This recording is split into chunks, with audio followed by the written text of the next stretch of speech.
Greetings. Just wanted to give some pointers to those of you who wanted to get in on your own and start studying what in the world's going on in the world as far as government, history, conspiracy, because there is a place to start. And obviously people who are out there have never done this, but they're curious. They're wondering, what's going on with our government? What's going on? Why are there so many conspiracies that people talk about? What's up with 9/11?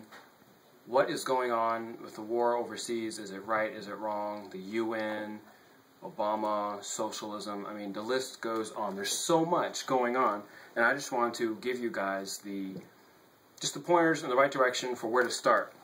This book is an excellent place to start. This is where most people have started. This book was written several decades ago, but it still applies today.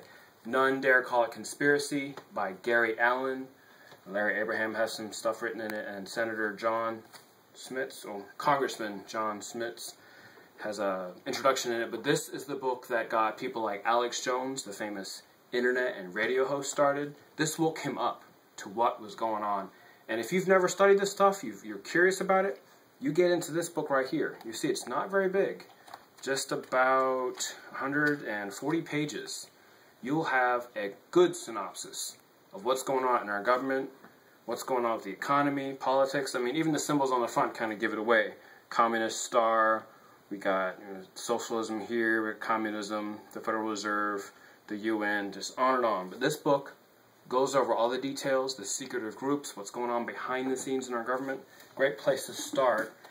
And for those who like going in more depth, Rule by Secrecy. Excellent book by Jim Marrs. Jim Marrs is an old, serious researcher.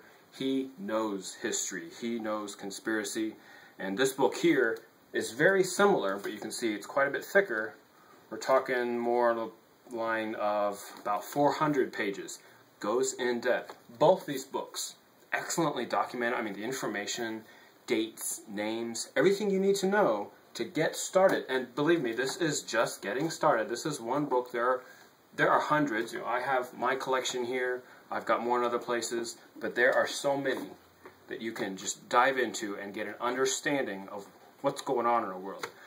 But to put it in a nutshell, for those of you who are just wondering, well, can you explain it all quickly? Kind of, sort of. There's a lot to it. I'll be tempted to go off on rabbit trails. I'll try not to do that here. Put it in a nutshell. Really, you could put it all in one word. What's going on with our country? We have an oligarchy. An oligarchy, for you history students, is, of course, ruled by few. Small group, powerful, influential people that basically make all the important decisions or are behind the people in power. And that's what we got in our country. We have a president, we've got his whole cabinet, a Congress, Senate, legislature. The whole system that seems to be working, and it seems to be the same thing that we started with, it's not. We have a corporation as a government today, and I can get more in detail on that later. That's a whole another lesson on its own, but oligarchy is what we have.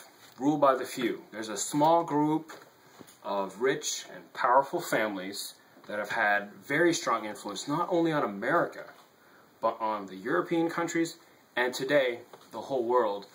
It focuses in on America and Europe, but they've been trying to colonize the entire world as far as making it more of a global government.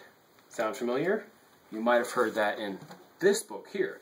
Of course, the very best book for sourcing anything as far as history and trying to find absolute truth. The Bible, of course, already explained all this when Jesus Christ revealed how in the end times there would be a one world government. There would be a leader. The Bible calls him Antichrist, the man of sin, many other names. But, of course, in our world, we're going to see the things play out just like God said it would, because just as in the past God said it would happen, and it happened, it's going to happen in the future.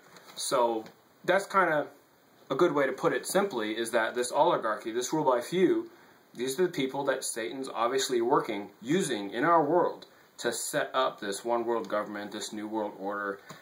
And all these conspiracies and all these issues and the things that are going on that you see in the news, that you read about in books, that you talk about with your friends, or you hear talked about or read about online, all of this is just puzzle pieces to what's going on in the world. Of course, the solid truth is here, and you should always use this as a basis. The very best researchers know and understand that you start here. You've got an absolutely solid foundation for trying to figure out what these Illuminati guys are doing. An Illuminati, that's a name for the powerful group at the very top. Basically, it's broken down, if we did numbers, there's about 5,000 people that influence all of the major decisions across the world. And then it narrows down to a group of 300 people that are just top dogs. They call the shots, and these 300 people are part of about 13 to 15 families. They've been doing this for about 300 years. So that's a synopsis. In future videos, we'll get into more details, start explaining more about the Federal Reserve, 9/11, changes in our history, specifically stuff around Abraham Lincoln. He was a key president, and the things that happened during his presidency, why he was shot, and stuff that happened afterwards have major repercussions for what's going on today. So we'll explain that later.